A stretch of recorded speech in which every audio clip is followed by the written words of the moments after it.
Meu nome é Jorge Quadros, eu sou escrivão de polícia aposentado do Rio Grande do Sul. Me aposentei em 2010 e estive trabalhando de 2003 a 2010 no Ministério da Justiça, em particular no primeiro período na Secretaria Nacional de Segurança Pública e no segundo período no PRONASSE, um programa que foi implantado de 2007 a 2008 e 2009. E no meu estado eu fui tesoureiro, vice-presidente e presidente da UGM Sindicato. Durante 8 anos eu militei no sindicalismo e isso possivelmente tenha determinado que eu deixei de ser viciado, mas não me curei do vício. Então fui adotado aqui pelo Simpol e pela Feipol. Alguns, como eu sou gaúcho, brincam dizendo que eu tenho até um certo relacionamento muito próximo de alguns colegas da direção. É pura intriga, na realidade não é isso. É que essa questão, ela para mim, ela é muito séria, assim como eu sei que é para vocês. Como eu militei na política, eu constatei que na política eles não tratam essa questão com a seriedade que deveriam e com a seriedade que nós tratamos. Então eu não tenho outro tema que me é mais importante na minha vida do que o tema de polícia civil, do que o tema segurança pública. Porque eu me considero um especialista, eu me considero um conhecedor e eu convivi nesse meu período político, eu sou um cara afiliado ao Partido dos Trabalhadores, eu convivi com a questão onde no Partido dos Trabalhadores eu era policial e na polícia eu era do PT. Então era uma situação que me permitiu perceber que efetivamente essa questão tem que ser tratada de uma outra forma. E a única forma que eu vejo que pode acontecer esse tratamento diferenciado é através das lideranças sindicais das polícias. Apesar de que o nível das lideranças sindicais das polícias não é um nível que ainda que nos honre de nos representar.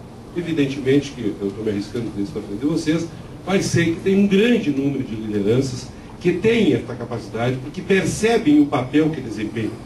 Mas tem um grande número que saem da atividade policial e acham que quando foram para a entidade, continuam se postando da mesma maneira. No trajar, na forma de falar, na forma de perceber, na forma de compreender, e não percebem que atrás de si, atrás da sua representação, tem um grande número de servidores que dependem exclusivamente desta representação. Porque o Estado é o nosso opressor, porque a população ela é a nossa opressora, porque no momento ela quer que a gente seja violento e forte, no outro momento ela quer que a gente trate com cidadania, humanidade, e nós ficamos nessa loucura. Então, a minha presença aqui, a minha estada aqui, é para essa relação que eu tenho com o Simpol, com a relação momentânea que eu tenho com a Feipol, no sentido de contribuir. No caso específico, apesar de aqui ter vários colegas que atuaram nesse processo, não vou citar porque tem um outro que eu esqueci o nome, mas esse processo nosso, que originou esse PL, ele iniciou em 2005. Em 2005 eu estava na Secretaria Nacional de Segurança Pública, o secretário era o Luiz Fernando Correia, e nós, através do apoio que eu tive do Cipol e da Feipol, conseguimos demonstrar para ele que nós tínhamos que fazer uma discussão nacional sobre a questão da Polícia Civil. Porque a Polícia Militar ela tem uma certa unidade nacional e nós temos 27 polícias civis no Brasil. Se nós formos verificar quantos cargos nós temos em cada polícia civil desse país, nós descobrimos que nós temos mais de 30, 40 definições, principalmente na linha dos agentes de polícia. Porque todo cidadão, qualquer um, sabe o que é um delegado de polícia. Qualquer cidadão sabe o que é um perito. Mas o cidadão não sabe o que é um escrivão, o que é um comissário, o que é um detetive, o que é um investigador. E esta situação faz com que nós não tenhamos uma personalidade nacional. Nós somos,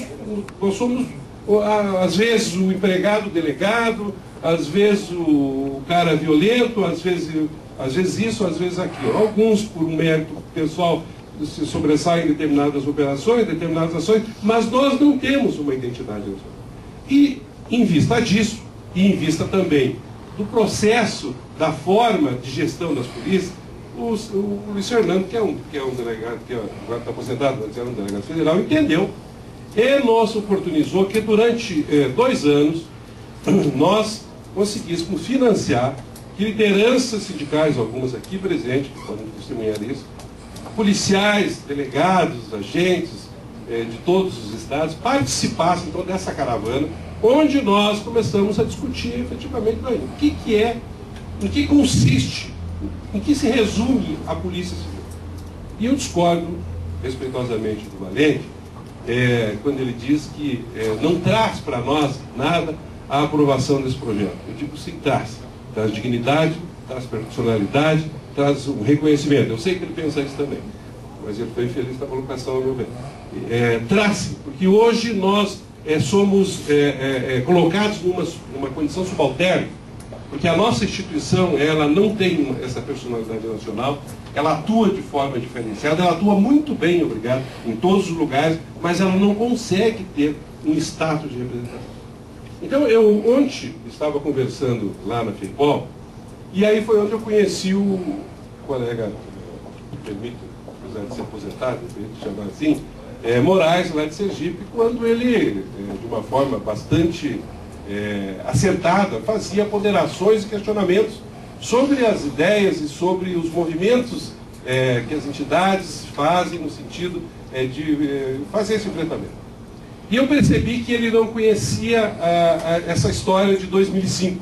Então eu resolvi trazer, antes de fazer alguns comentários sobre o próprio PL, trazer essa memória, pedi o e-mail dele, passei ontem à noite, pedi o e-mail de outro colega que estava junto, passei o e-mail e vou pegar os e-mails de todos vocês, que não daqueles que já participaram desse processo, para passar esse trabalho. Eu acho que é o único trabalho, é o único trabalho que tem feito, produzido por integrantes do Estado, mas principalmente por lideranças e policiais de todo o Brasil, onde se desenhou, onde se moldou o mundo ideal para a Polícia Civil.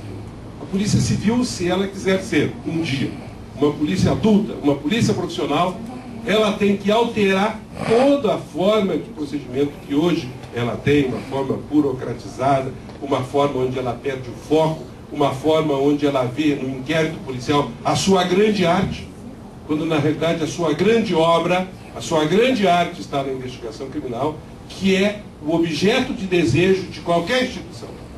O objeto de disputa de Ministério Público, o objeto de disputa da Polícia Militar, o objeto de interesse de qualquer segmento. Porque é aí que está a grande preciosidade.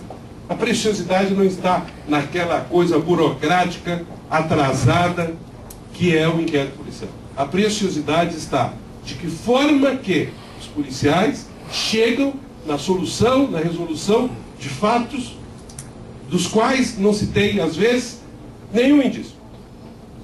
É isto que nós perdemos. É isso que a Polícia Civil perdeu por não ter uma cara nacional, por não ter um aspecto onde diga assim, não, a polícia ela opera, trabalha desta forma. Então o que aconteceu? A cada estado foi desenvolvendo o seu método, o seu sistema. Se eu sou bom no papel, então eu vou valorizar o inquérito, eu vou fazer aquela coisa ficar maravilhosa, bem grande, semelhante a um processo, e depois vou ouvir o juiz, o promotor, dizer assim, não, isso aqui é uma mera peça informativa, que é uma grande piada, é uma mera peça informativa da qual ele não sobreviveria, ele não conseguiria condenar ninguém. Absolver é outra questão. Então, a modernização, ela se prestou, essas diretrizes, então ela foi muito modesta e muito cuidadosa, porque diz assim, aspectos conceituais, perspectivas e desafios. Quer dizer, não foi ali, não foi um trabalho para dizer assim, tem que ser assim, tem que ser assado, é assim, assim. Não, não foi. Foi feita uma análise de aspectos conceituais e perspectivas desta questão. E isto, se vocês fizerem, aquele pessoal que trabalhou tem na memória, mas não custa nada olhar, eu seguidamente olho, repasso para outros colegas, para que eles leiam, releiam, porque não há nada parecido no Brasil. Inclusive agora eu estou fazendo, e vou pedir depois para a FEIPOL e para o CIPOL, para os seus presidentes, que eles encaminhem isso para o novo ministro da Justiça. Que eles encaminhem para a nova secretária nacional de Segurança Pública. Porque casualmente essas duas pessoas políticas, na época, não tinham nenhuma familiaridade com a segurança pública. Não tinham nenhuma familiaridade com a polícia, eles não conhecem. Então, possivelmente, eles estejam criando um novo grupo para fazer uma nova discussão sobre essas questões, quando na realidade nós temos já um processo. E me parece que nessa área nossa, a gente tem que passar de 5 em 5 anos, renovando processos que já foram estudados, que já foram avaliados e que podem servir, né, de inspiração para os novos dirigentes. O que acontece no Brasil? Os caras começam tudo do zero. Então, eu acho importante vocês darem uma olhada. Tá? Eu prometo que eu passo hoje à noite, quando me fornecer os e-mails de vocês, para que vocês possam dar uma olhada e trabalhar isso aí. Pode passar por pé. Bom,